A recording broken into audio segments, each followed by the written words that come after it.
ini kami akan melakukan wawancara bersama dengan Pak Tigor selaku pemilik saham dari Apotek Siap. Lanjut ke pertanyaan pertama nih Pak. Apakah Apotek Siap itu gedungnya milik Bapak sendiri atau memang milik orang lain? Oh, jadi Apotek Siap itu gedungnya itu punya saya, tapi saya nyewa. Oh, jadi gedungnya disewa. Ya, gedungnya disewa. Itu kira-kira biaya sewanya berapa Pak? Biaya sewanya itu kemarin bilnya 8 juta per tahun. 8 juta per tahun. Udah ada izin masuknya Pak? Sudah ada, karena kalau kita mau buat apotek kan harus ada izin usaha juga. Kira-kira perkiraan nilai asetnya itu berapa? Asetnya ini dari obat aja atau etalase segala macam itu dilihat. Semuanya yang dilihat itu sekitar 200 juta. Apakah pemilik apotekernya itu sering melakukan pengawasan nggak Pak? Setiap hari atau setiap minggu? Kebetulan saya ini sebagai pemilik saham apotek dan saya juga apoteker. Tapi saya punya pegawai apoteker penanggung jawab. Nah, biasanya untuk pagi itu saya yang jaga, kemudian sorenya apoteker penanggung jawabnya. Apoteknya itu punya CCTV nggak Pak? Punya, apoteknya punya CCTV. Ada jual alat kesehatan Pak? Alat kesehatan ada seperti termometer, jadwal, kemudian sudah injeksi, jarum suntik itu kita jual, ya. Iya itu aja sih. Itu tadi temennya Pak, siapa nama apotekernya? Apotekernya namanya Rizka. Ya, dia masuk sore soalnya praktek di rumah sakit provinsi. Jumlah karyawan di apoteknya kan berapa? Jumlah karyawannya 4 sama apoteker penanggung jawabnya. Ada asisten apotekernya? Asisten apoteker kebetulan belum ada, jadi saya adanya kasir. Ada hari libur dalam 1 minggu Pak? Liburnya kalau untuk Rizka liburnya 1 minggu libur untuk Rizka. Kalau saya tiap hari, ya, tiap hari jaga gitu. Tapi kalau untuk kasirnya itu Senin sampai Sabtu. Selain dari menjual obat Pak, ada kegiatan lain atau aktivitas lain? Kebetulan saya punya bimbel deh. Bimbelnya itu jadi dalam artian ketika apoteker itu ingin mendapatkan STRA, kita bilangnya STRA ini sebagai kayak SIM lah gitu, SIM untuk membuat surat izin praktek gitu sebenarnya. Nah itu mereka harus tes, kita sebut dengan nama uji kompetensi. Jadi dalam artian saya memfasilitasi uji kompetensi tersebut, jadi bimbelnya bergerak di sana. Apakah karyawan di sana puas Pak bekerja di Apotek Siap? Sejauh ini puas deh. Kenapa saya bilang puas? Karena kalau nggak puas pasti keluar. Ada kerjasama sama dokter Pak? Nggak ada. Nggak ada. Apakah turnover karyawan tinggi Pak? Gimana? Itu ada keluar masuk karyawan? Oh enggak. Karena apotek saya juga baru buka 4 bulan gitu. Apotek baru. Ada pemberian THR atau tunjangan lain Pak selain dari itu? Kebetulan rencananya kalau udah 1 tahun kerja THR akan ada pastinya seperti itu ya. Iya. Nah karena ini kan baru 4 bulan kan, dan dimana puasa juga kan masih lama gitu kan. Lebaran masih lama, tapi pasti ada. Kalau boleh tahu Pak, komisi yang diberikan apoteker selain dari gaji? Apoteker itu punya jadi kita punya namanya persyaratan dari IAINTB ya, khususnya Kota Mataram. Jadi di mana dia apoteker itu dapat 1% dari omset apotek bulanan ya. Kemudian apoteker itu juga harus dapat 2,5% omset tahunan dari apotek. Kemudian apoteker itu harus dapat jasa atau tunjangan profesi. Apoteker itu juga harus dapat yang namanya biaya transportasi setiap hari. Jadi di mana Jadi itu semuanya deal-dealannya karena notaris. Karena gini, karena kalau kita tidak mengikuti persyaratan dari IAI, yaitu Ikatan Organisasi Apoteker, ya, Ikatan Apoteker Indonesia, jadi organisasinya. Jadi kalau kita nggak ngikutin persyaratan dari IAI, itu tidak akan keluar surat rekomendasi. Jadi apoteker itu nggak mungkin bisa kerja. Gitu. Jadi mau nggak mau, saya sebagai pemilik saham apotek ngikutin persyaratan tersebut. Jadi ada standar gajinya lah untuk apoteker. Terus jenis-jenis obat yang dijual itu ada resep dokter gitu kan, obat generik. Jadi untuk apotek ya, kalau kita ada, jadi kalau adik melihat yang namanya jual obat itu, jadi ada dua jenisnya deh, ada toko obat sama ada apotek. Kalau toko obat ini cuman boleh ngejual seperti herbal, seperti obat-obatan bebas, nah gitu. Tapi kalau apotek itu obat bebas dijual, obat bebas terbatas dijual, obat keras dijual, narkotika dan psikotropika dijual. Nah karena saya dalam bentuk apotek, berarti saya juga menjual.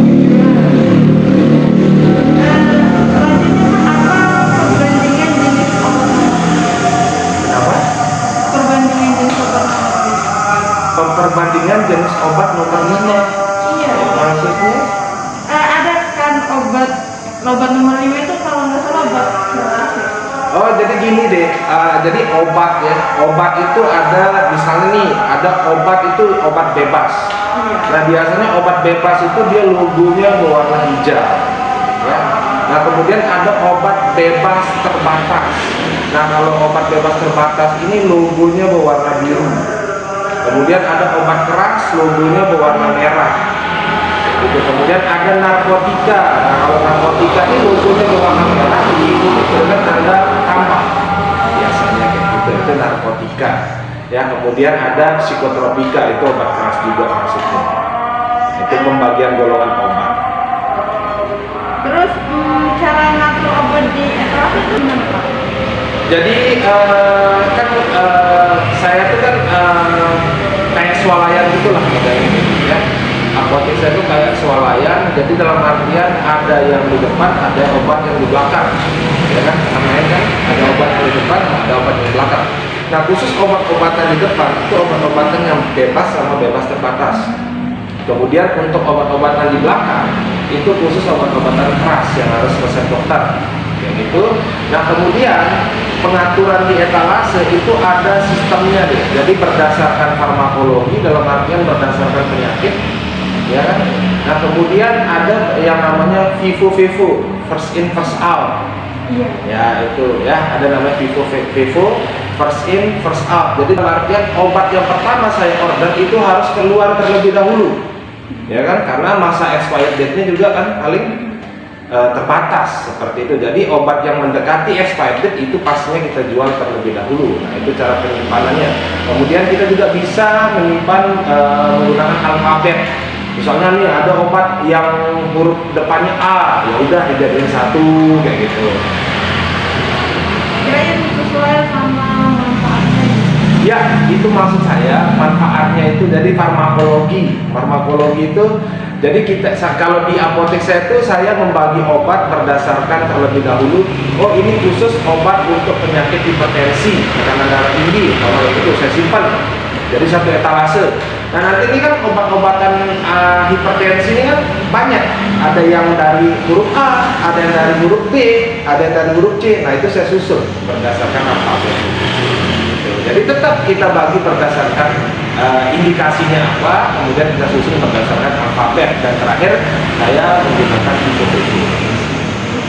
Sering Pak ngobrol obat kadaluarsa setiap bulan? Pasti, karena ada sistem, ya.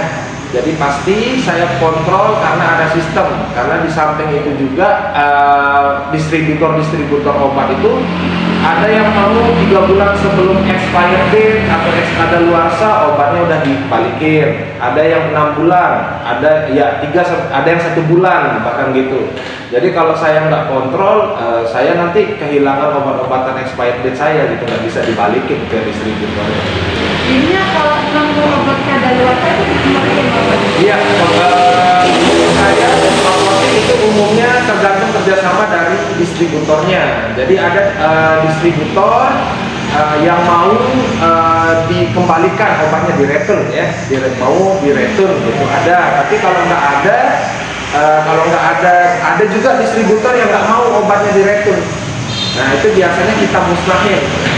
Nah jadi caranya musnahin, umumnya kita kalau obatnya sifatnya tablet itu kita gerus dulu, terus kita taruh di air yang mengalir. Gitu. Kalau misalnya Pak ada pasien datang, dia bawa obat dokter. Misalnya di apotek siap itu stoknya habis, itu dia dikasih obat lain atau obat sejenis? Nah, jadi gini deh, ya kita punya etik, ya apoteker itu punya kode etik, ya. Jadi apoteker itu berhak mengganti obat yang ada di resep dengan kandungan yang sama berdasarkan persetujuan pasien.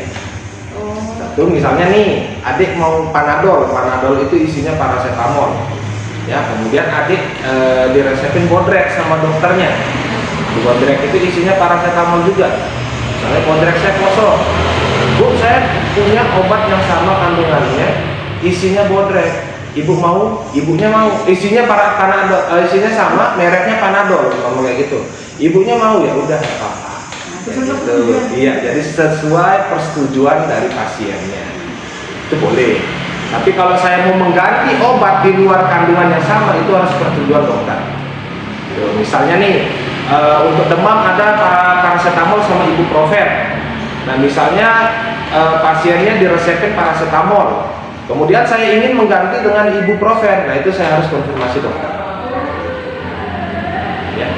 Terus obatnya itu yang dijual sesuai permintaan konsumen Pak? Jadi gini deh, satu kandungan obat itu banyak merek. Ya, satu kandungan obat banyak merek. Contohnya tadi, paracetamol itu mereknya ada Sanmol, ada Dumin, ada Erlamol, ada Bodrek, ada Panadol, jadi banyak.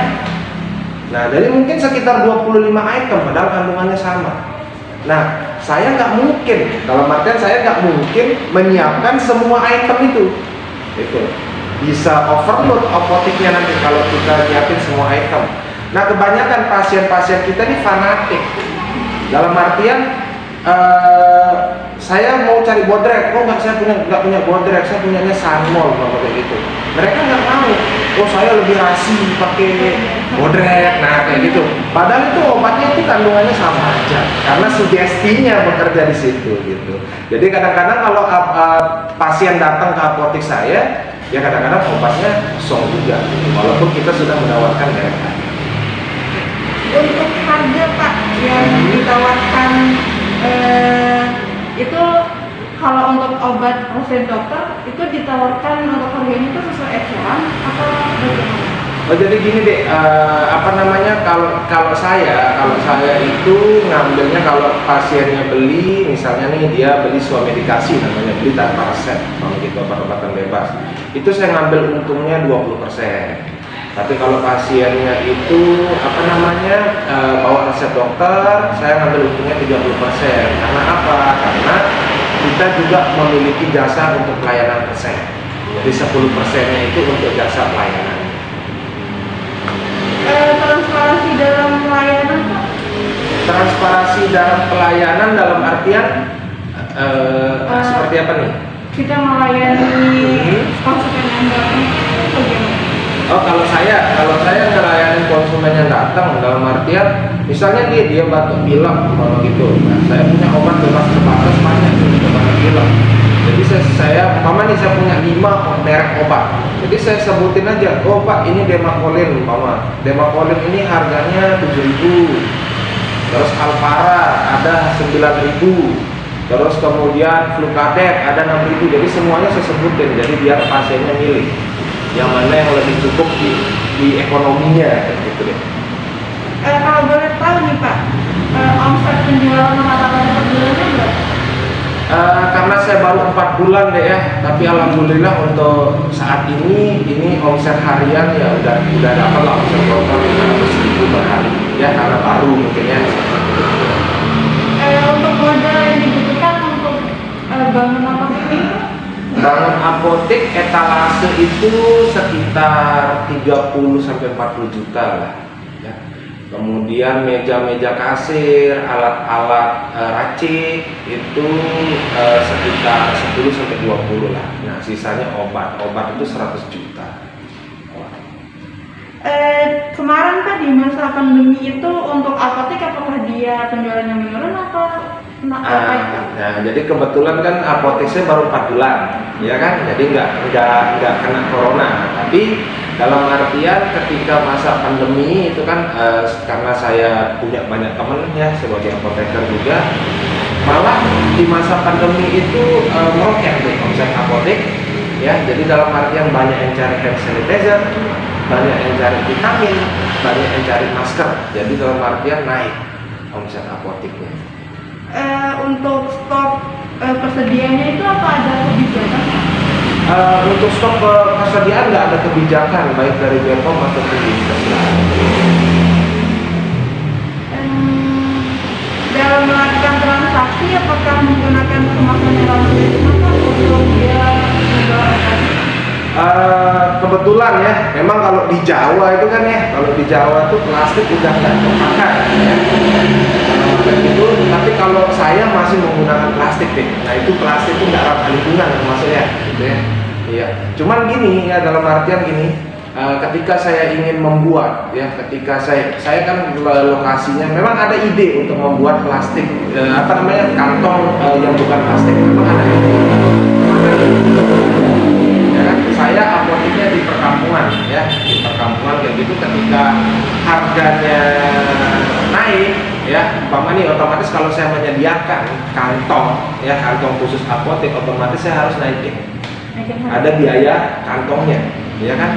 Nah itu, sedangkan saya tinggal di lingkungan perkampungan, ekonomi masyarakatnya bisa dibilang kurang kayak gitu deh. Jadi kasihan masyarakat kayak gitu. Sedangkan kalau saya nggak ngasih tanpa kantong, jadi agak lucu kalau dia bawa ya lebih besar, rupanya obat, masa begini gitu kan, seperti itu. Apa ada barang konsinyasi di apotek siap? Ada deh, terutama susu-susu ya, susu-susu itu konsinyasi kita. Itu dikasih berapa komisi Pak? Jadi dalam artian salesnya itu ngasih harga, nanti saya up. Saya biasanya kalau konsinyasi itu saya up 10%. Jadi untuk barang-barang konsinyasi saya up 10% karena orang nitip. Iya. Terus untuk rata-rata unit yang dijual itu untuk barang konsinyasi berapa? Jarang deh, karena susu ya, jarang ada yang beli ya, terutama kayak susu ibu hamil ya. Itu sih biasa konsinyasi ada, jadi jarang ada yang beli. Salesnya rutin datang nanti. Menurut Bapak itu menguntungkan nggak bagi apotek ya? Yang menguntungkan ya, karena ada nilai 10% di sana ya. Apotek siap apakah sudah menggunakan sistem informasi akuntansi gitu Pak? Oh iya, saya pakai software. Kalau boleh tahu itu nama softwarenya apa? Namanya sebelumnya saya menggunakan Moka ya, cuman ternyata kurang maksimal kalau digunakan di apotek ya. Kalau itu menjadi Moka itu cocoknya di kafe gitu kan cocoknya. Nah terus habis itu saya direkomendasikan sama teman itu pakai IB Apotek namanya. Nah jadi itu saya beli aplikasinya di Shopee, kemudian chat personal pakai email untuk aplikasi. Jadi IB Apotek. Jadi menguntungkan. Iya. Jika semisalnya softwarenya itu bermasalah, kata-katanya gimana? Kebetulan dia garansi seumur hidup. Softwarenya garansi seumur hidup. Harganya murah, garansi seumur hidup. Nah itu. Pertanyaan terakhir nih Kak, penerimaan dari hari ini misalnya disetor langsung atau? Oh iya, saya merekamnya tiap bulan. Saya merekap keuangannya setiap bulan. Iya, setiap